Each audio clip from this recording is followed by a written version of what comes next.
Faire tomber les banques et le système, c'est la volonté de certains mouvements appelant à ne plus utiliser de carte bancaire pendant le mois de septembre dans le cadre des contestations politiques.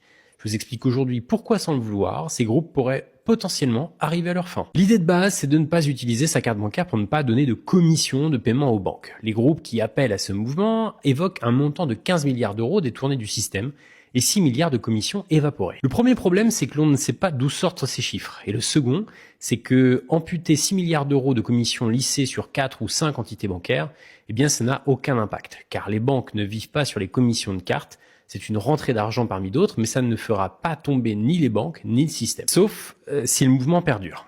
Car si amputer une banque d'1 milliard de commissions ne la fera pas tomber, retirer des espèces en masse dans le but de payer ses dépenses courantes aura l'effet technique d'un bank run.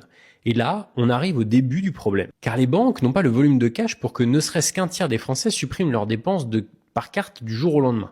Cela créerait très rapidement un blocage technique. Les banques ne pourraient plus délivrer d'espèces, loin d'être en faillite. Elles ne pourraient pas logistiquement fournir et les autorités seraient obligées d'intervenir. Alors imaginons que cette hypothèse arrive le 15 septembre. Le pays est en proie à de nombreuses manifestations, le Premier ministre vient de démissionner et les autorités interdisent le retrait en espèces. Je vous laisse imaginer la panique. Cela aurait un impact direct sur une partie de la population qui aurait peur de faillite en cascade et qui pourrait provoquer pour le coup un véritable bank run. Et si vous ajoutez à cela des agences de notation qui pourraient rapidement dégrader la note de la France et l'impact que ça aurait sur les émissions d'obligations d'État, en quelques mois, la France pourrait se retrouver littéralement à genoux. Alors la volonté de ces mouvements contestataires qui appellent au blocage est, d'après ma lecture, de tout raser pour atteindre le chaos afin de reconstruire un nouveau système.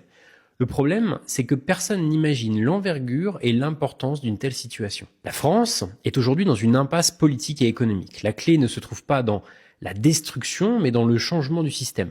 L'histoire nous a montré à plusieurs reprises que détruire un système par le chaos amène une période trouble qui n'est bonne pour personne, à part pour ceux qui l'ont créé.